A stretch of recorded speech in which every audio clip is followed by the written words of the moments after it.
Today, okay, tonight, sizo vangeli lenkosi in the book of Galatians chapter 6 verse 14. Our title yakhona isithi the beauty of the cross.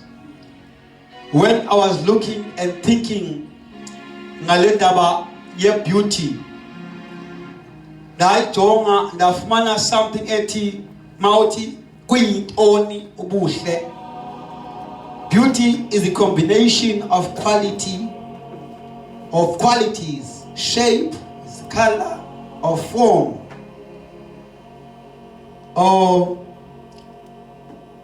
Timothy, when Zamaitasisa, thank you, Jesus. ubuhle obu buhamba nokungezinto ezihlanganisiweyo okanye nemibala zonke izinto othi mawuzijonga zitsale imehlo. Thank you, Jesus. Then imehlo bese sithi this is beautiful. Hallelujah. Praise Jesus. Hallelujah. Thank you, Jesus. So bese uthi mawujonga ubona this is beautiful. That what happened during the time of creation, it is the Nkosi uThixo, when he created everything, he said let there be light, and then there was light, and then he said this is good, which means this is beautiful. Every time when he created something, he said this is good. He made man, and then when he looked at man, he said this is good. So God saw beautiful things. Amen. So same applies again. Now jonga ubakhona izinto okuthiwa ama beauty pageants and all those things into ezenzakalayo. Kusukuyokhetha okanye uyojonga lobuhle. Kujongwa the structure and the shape and the color, zonke izinto, the movements, even the way they speak. Then they found in this one, this is beautiful. Then bamkhawuna ukuthi this one is beautiful. Can you miss it? Vetsan go missed what one. Amen. So now when I was looking at this scripture in the book of Galatians 6:14, let me read. Clear me Bible before sifundele ngolwimi lwenkobe lwethu. Power verse 14 nothing. But God forbid that I should boast except in the cross of our Lord Jesus Christ, by whom the world has been crucified to me, and I to the world. Father, I thank you for word. We bless you, Lord, we honor you. Your word says, Father, a man shall not live by bread alone, but man shall live with all the words that proceeded from the mouth of the living God. Uthi Nkosi ngenxa yala mazwi izwi lakho Nkosi usolithethe kuthi sele sihlambulukile. Siyabonga Thixo namandla ngokuphiliswa izwi lakho. Sibonga ukwakhiwa Nkosi ngezwi lakho. Sibonga uncedwa izwi lakho Nkulunkulu ongcwele. We bless you, Lord. Help us, Father, to grasp your word. Let our hearts, Father, hear your word and understand it as it is. In Jesus' name, Lord, I thank you. Amen. Asifundele ke pha isiXhosa. Galatians chapter 6. Yes. Verse 14. Yes. Ifundela ngohlobo. Mna ke mandingakhe ndiqhayise nganto ingenguwo umnqamlezo wenkosi yethu uYesu Kristu. Ekuthe ngaye ihlabathi kum labethelelwa emnqamlezweni. Ndathi nam kwihlabathi ndabethelelwa emnqamlezweni. Hallelujah. Mandingaqhayisina ngaye. Utsho uPaulus. Uthi but God forbid that I should boast except in the cross of our Lord Jesus Christ, by whom the world has been crucified to me, and I to the world. Dingabi naqhayisa nangenye into. Glory to Jesus. Kodwa ibe kukhayisa ngoYesu Kristu.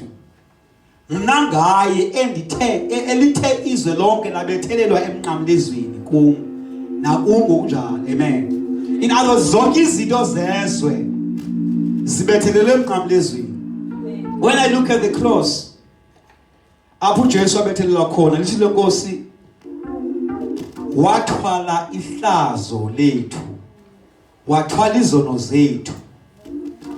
I have a picture of a cross okanye of a wall. Bonibona idonga. Uthathe umdongo ubumbu eminzi bezipisa encinci. Bese uyawuphosa edongeni. Uthi nca. Njalo manje uphosa. Nca. Manje uphosa. Nca. So now Jesus Christ, he became sin for us. He was a substitute. Endaweni yethu wathwala ihlazo, wathwala isono. Kwafanele ba isono esi sithathwe siswe emnqamlezweni. So masithatha isono siswe emnqamlezweni kuthathwa uYesu Kristu ngoba uthwele ihlazo, uthwele isono sethu. Waye emnqamlezweni wathola.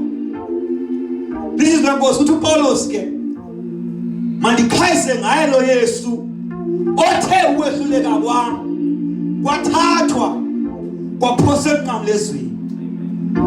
Uhamba kwami ezweni nokuzenza nokuthanda kwami kwathathwa kwaphosa emnqamlezweni. Bonke ububi bethu ukwehluleka kwethu kwathathwa kwaphosa emnqamlezweni. You can imagine ububi nokungcola kwethu, ubugwirha bethu, ukuthakatha kwethu kwathathwa kwaphoswa emnqamlezweni. Mawujonga umnqamlezo lophoswe izinto kuwo kubethelele khona uNkosi uJesu. So bonke ububi obuwela kamnqamlezo njengoba ningasangedonga manje ndilicase edonga mhlawumbe idonga eliphethwe lamhlophe bese kufika abantwana bathatha imidongwe bathatha udaka baphosa nca belechaphaza afika omnye athathela umnyama umdongo aphosa chapha kuthi chapha uwabona lamachaphaza vele songumzali okanye umnikazi indlu ubona idonga lendakho lishe uba ufila kanjani how uzolijonga uthini ngalo. And what happened to Jesus Christ? Lithi lenkosi lenga bomnqamlezo ibubudenge kobathawalalayo. Mamela, we speak about the beauty of the cross. Kodwa othabalala ngeke ubone obubuhle. Yes, there is a beauty. Khona izinto ezinhle bangcwele ezithi mazenzeka kube kubi kodwa kusenze kubuhle. Mamela mangabe umuntu sekegulela ukufirst esibhedlela kuzawuthatha injection ahlatshwe ngayo lo muntu yakhula already but unikezwe ipain. The pain, it is a beautiful pain because it's bringing something beautiful. So if you look at the cross of Jesus Christ, ibukeka impi ngoba ithwele uhlazo. Kodwa there is a beauty behind that cross. Because on that cross kuye kwavuleka indlela yethu yokuhamba. Mamela, when the man fell in the Garden of Eden, umuntu had the privilege yokuhlala noNkulunkulu. Bekasoloko njalo enjoy the life with God. The way umuntu bekemazi ngakhona uNkulunkulu Adam, he will understand nezinto zokuhamba kaNkulunkulu. Uthi makebizwa kuthiwa Adam uphina, athi ndilapha Nkosi, ndisuke ndasaba ndabaleka ngenxa yokuba ndisiva isandi sakho. Isandi sikathi lusazi ngoba he was related to God. He was the friend of God. He knew who God is. So that's why he understood with this sound that is coming now. This is the sound of God. Because umuntu wenziwa nguNkulunkulu. Wana budlelana noNkulunkulu. Uthi let us make men in our likeness and let them resemble us. And God gave them dominion over everything. Abantu benokulawula nobukhosi eyintweni zonke. But now umuntu walahlekelwa yilo nceba because of the temptation in the Garden of Eden. But now because God so loved the world that he gave his only son, so that whoever believes in him shall not perish but will have eternal life. Wasikwa imfecala uThixo sezulwini. Wabona hayi man. These are my children. This is my people. I made them. They are mine. They belong to me. I will never let the devil utterly now. And then God decided that let me give the only begotten Son, one and the only Son of God. Mamela, there was no guarantee yokubuya kwakhe, but the only guarantee is that God had faith in himself, because uNkulunkulu ukholwa kuye, ukholwa lizwi lakhe, wamnikela unyana wakhe, go and die for them. The word of God says, in the beginning was the Word, and the Word was with God, and the Word was God. God himself, in the form of the Word, he came down. Remember the Word. The Word of God says in the beginning, the earth was without form. The earth was formless. And then God spoke the Word. So the Word came forth. Then there was something. So now God again, he go back to his Word. Say, go and deliver my people.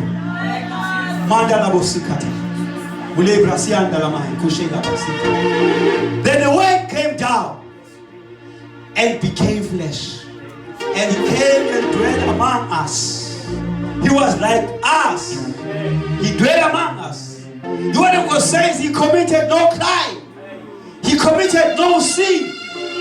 But as pure as he is, there was a time. I will tell him, come this way. You know why Ebeg is cholo? It's because it is the plan. But go and carry them. He came to carry our burden. So that's why he was crucified. That's why he was blamed. Because he came on our place. So when they see him, they didn't see him. They saw us in him. That is why they say this one is a sinner. This one is a thief. This one, they call him names. Those names that were calling him, they were reading them written on him. SA. So I come, oh, this is South Africa.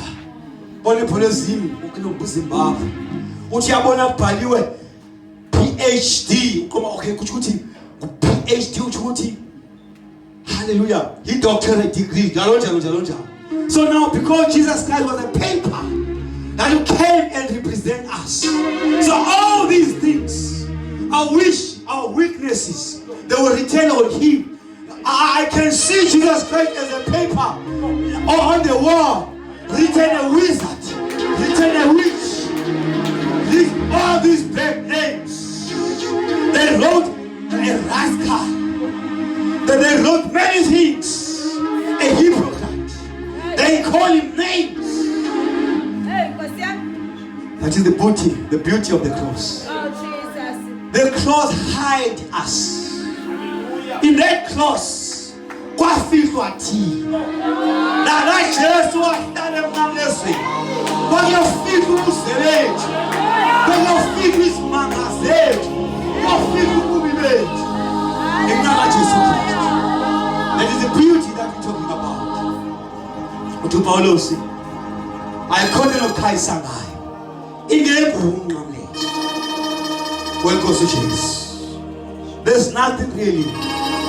As evil as we are, Jesus became evil on our place. Mamela lithile Nkosi usesemqamlezweni wathetha amazwi. What my Lord, why have you forsaken me? You know why Yeshua Mutito? It's because of our sins. Because God and sin, they are not friends. When you see God, there is no sin in him. So anything that has to do with sin, there's nothing to do with God. So in that moment, as the Son of God, Jesus Christ became something else before God. waseparate wasusa uNkulunkulu ngenxa yethu ebuyisela thina kuThixo because we were separated from God because of our trespasses, because of our evil doings. Thank you, Jesus.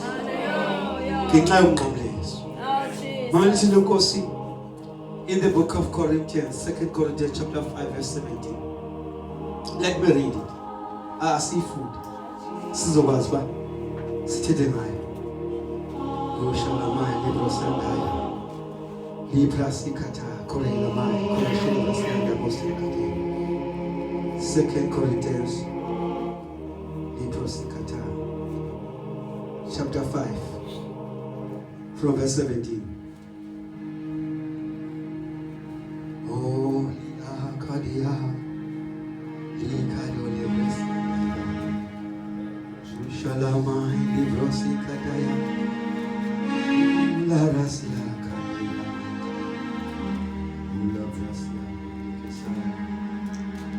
Oh, thank you, Jesus. 2 Corinthians 5:17.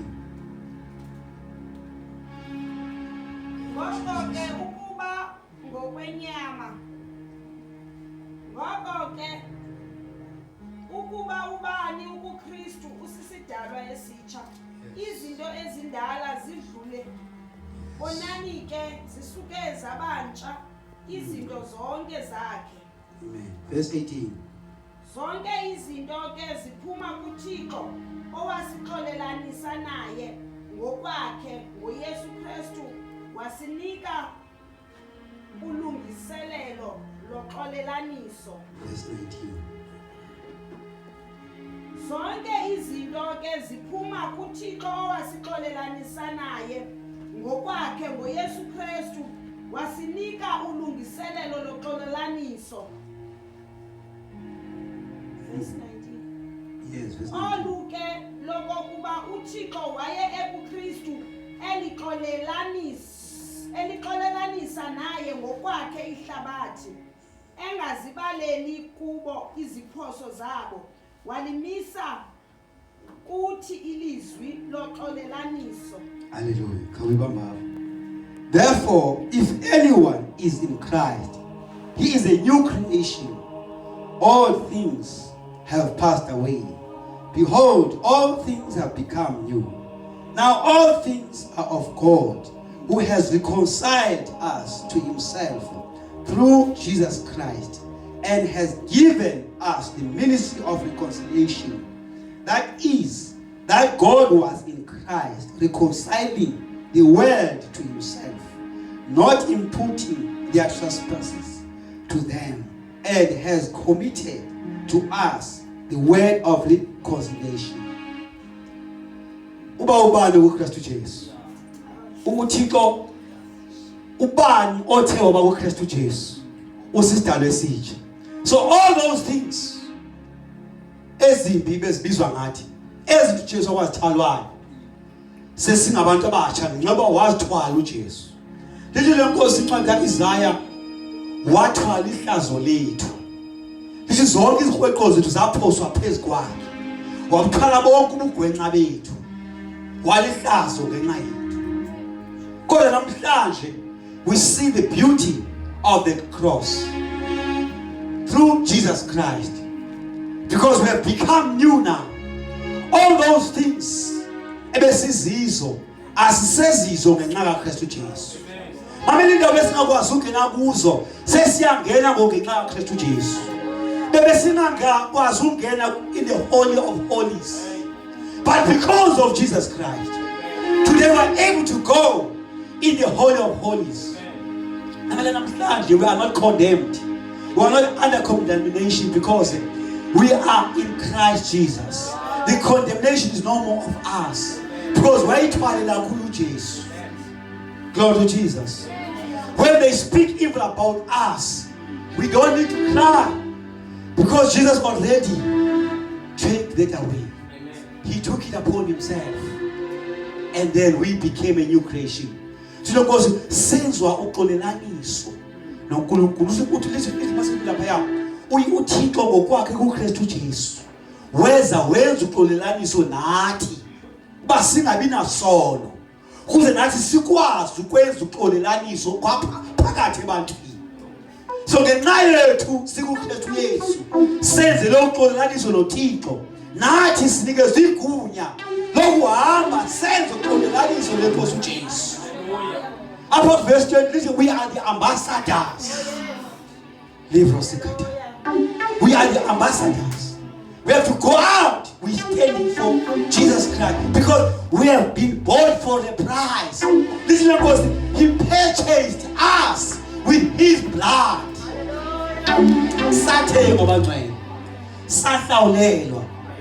We are no longer belong to ourselves. Everything that we do it for the Lord. Ilele to Paulus, akusaphili kodwa kuphila uKristu kuwo. Uthi ayikho lokuphayisa ngayo ngaphandle komqamleliso loKristu Jesu. Well, we are no longer us. Mamela amandla onawo asingawa wakho lawakho kuKristu Jesu. Hallelujah. Makhalo Rosia Kamila.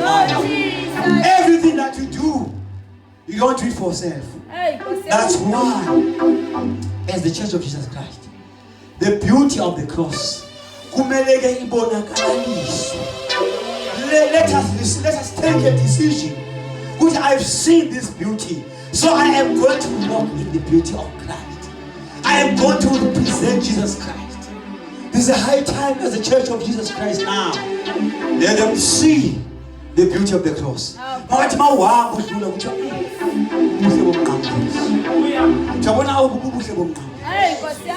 Uyambona nje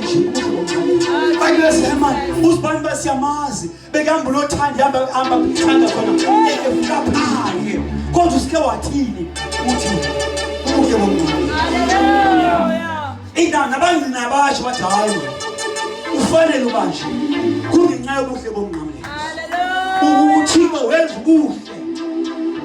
Lenkosi, it was a public spectacle. uSatan wayebukele eceba ndigqibile ngoku. He didn't know it was the mystery.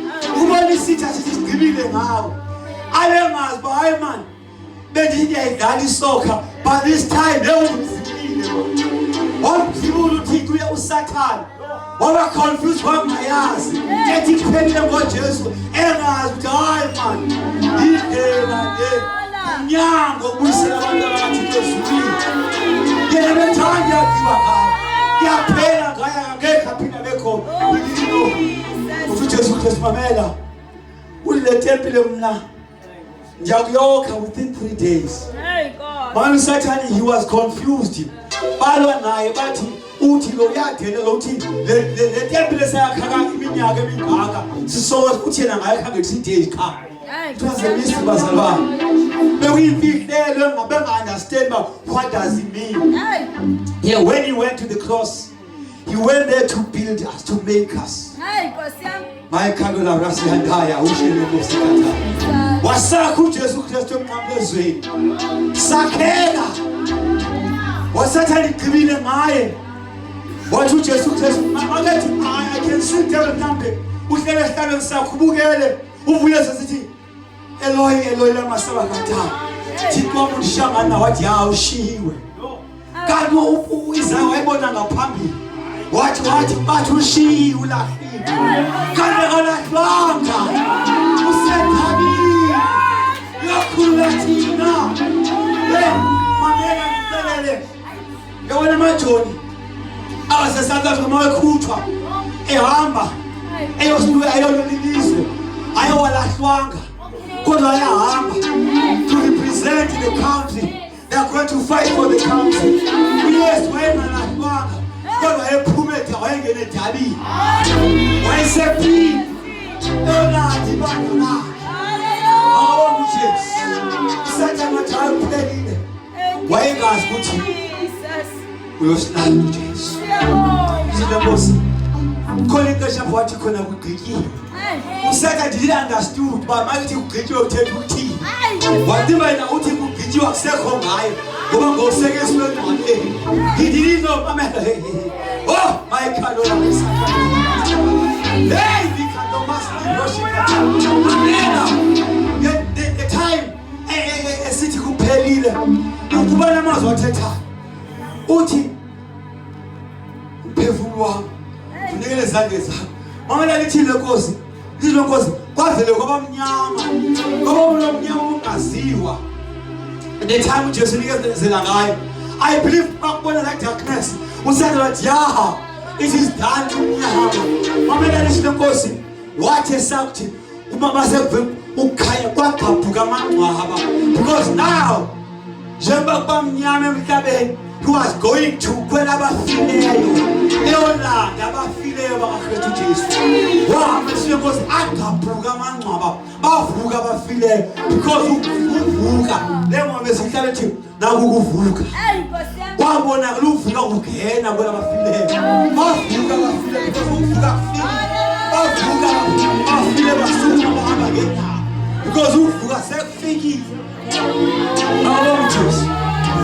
Gerata shisana lugqibile mamela wathi kwabekwa amajoni efuna ukuqinisekisa ba uzawubolela apha abekwa khadi incwaba ahlela amajoni kodwa khona into bengayazi lishile Nkosi kwavakala intuthuko kwathi imibani lavuleka incwaba amajoni balekile wawazi kwenzakala you're confused yaphuma ingonyama yelunga kaJuda waphuma uJesu esilandile enqobile wahamba bathe besiya beyojonga engcwabeni bathi bayafika ingcwaba livulekile akekho bathe besakhwanqisiwe bamangayele babonakala ingelosi zathi kubo uYesu lo bekethi lemhamlezweni akasekho engcwabeni uvukile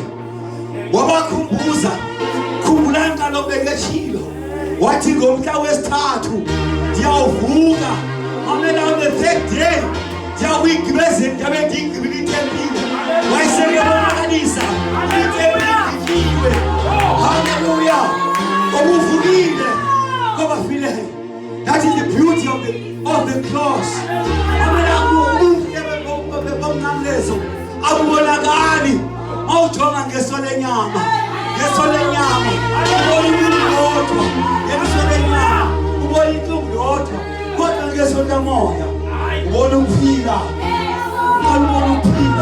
bonaka ukuphila kufikile ngoba uJesu uvukile lapho sala khona sabalobomu mamela the time sike ukufumana ubuhle bomnqamlezo nokuhamba kwethu bekusitela ukuthi sehlulekile akhodo sinokwazi uyenza mamela abanye bekedathwa time athobona mangaqalekiswa thiba ngathi ndenza le ayenzeki bathi inhlanganiso le ayifaka mamela because ungekaboni ubuhle bomnqamlezo yathatha lo case yaphosta emnqamlezweni ayiseyo yethu the only thing now we have just to speak the word of God uthina I am blessed in the name of Jesus uthi I am more than a conqueror ngoKristu Jesu uthi sendanqotshelwa ngumqobi ngoKristu Jesu obanqobelayo akekho onomaphambi kwami bathi noJesu Kristu ikalayo masikhathayo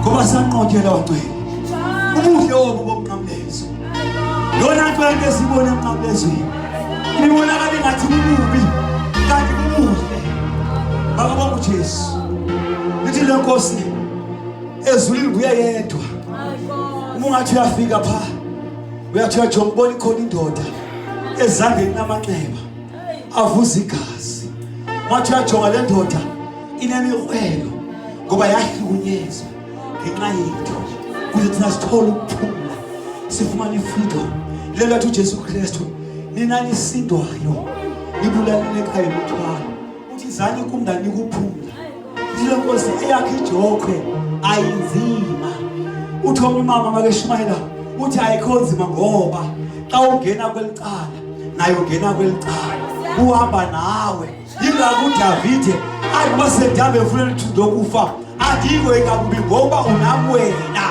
ngoba uJesu uhamba nathi akakushiba ngcwele lento yabona yathi wabalindi kumkane ebugandizana eyibona ngamehlo wakhe eqiniseka isimula lamadlela amathathu kodwa siwabona indoda yesine wathi ejoga wathi yabona lo asingumuntu nje wemphakade kodwa lo wabunyana kuThixo. Because there was a mystery. Kuthi ungapaswa kangaka umlilo ukwazi unyibilikisa abantu bephosela abantu emlilweni kodwa uhlule kunyibilikisa amadoda amathathu engaphakathi kwawo. Hayi khona, there is a mystery.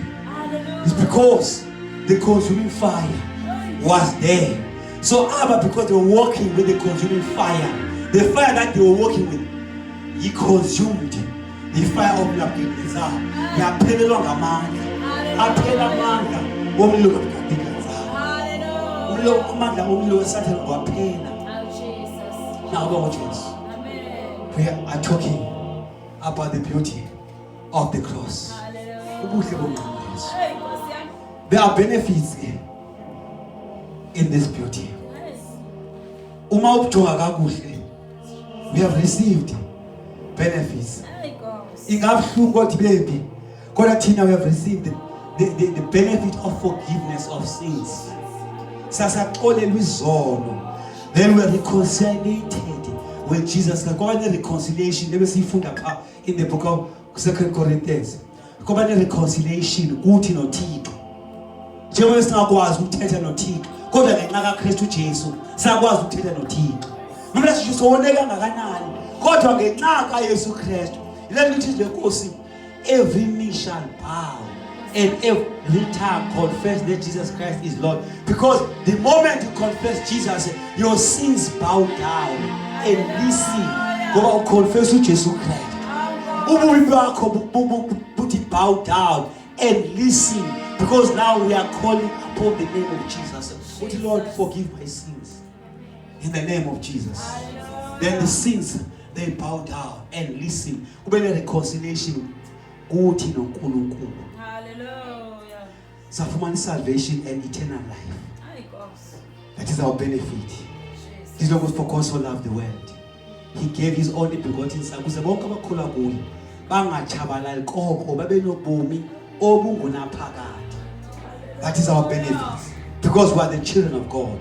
Safumana a reconciliation and restoration. Sabale relationship with God. Bese silahlekelwe ubudlelwane noNkulunkulu. Kodwa sabuyiselwa kuThixo. Basibe nobudlelwane noThixo ngoKristu Jesu. Noma uSathane sekethanda okanye engathandi, akakwazi ukusivimbela basibe nobudlelwane noKristu Jesu. Only the enemy is us. Okungakholwa ilizwi likaNkulunkulu. Okungalamkeli ilizwi likaNkulunkulu. Once we have received him, we are a new creation. So the benefit of healing. So emotionally, spiritually and physically. Umuntu ngoKristu Jesu yofumana ukuthi the person uyagula in the spirit.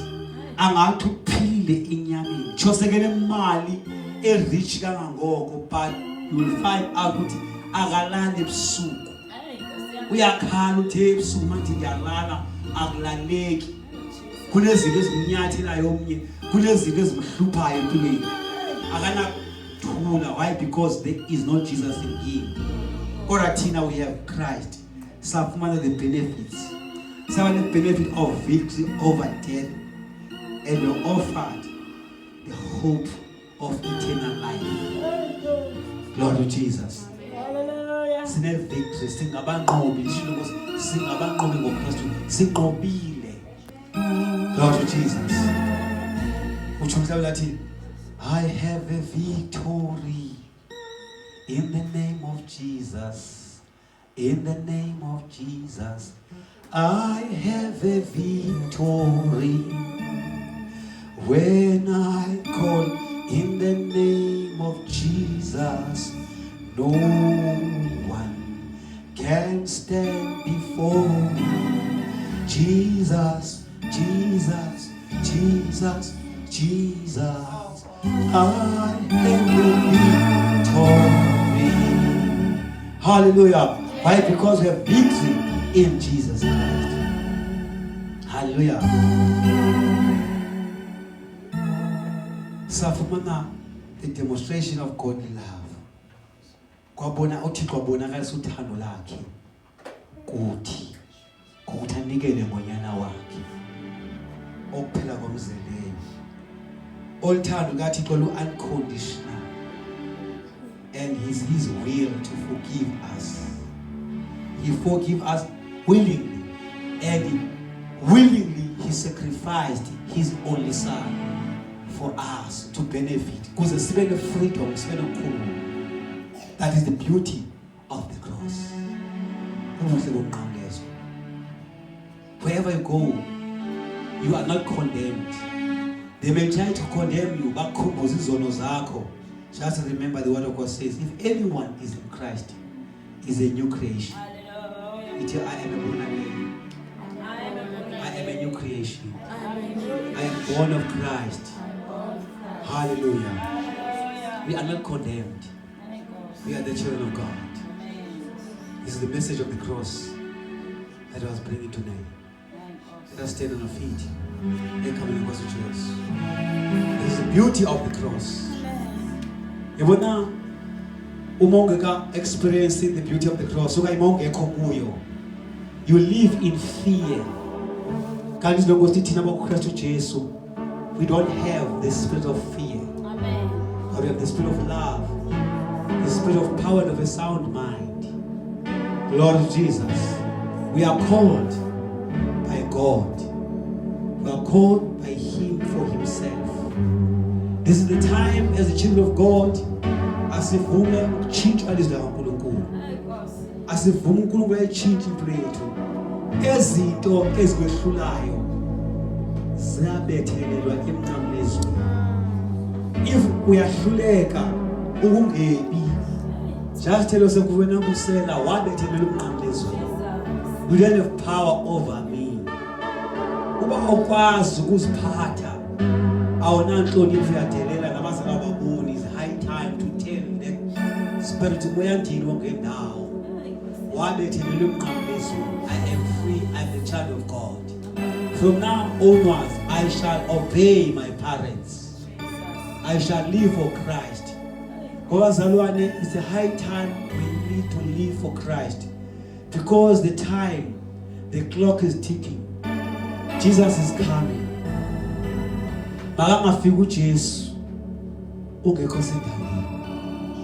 Makasifumane uJesu sisendaweni. Singumakoti wewundlu. He is our groom. We are the bride.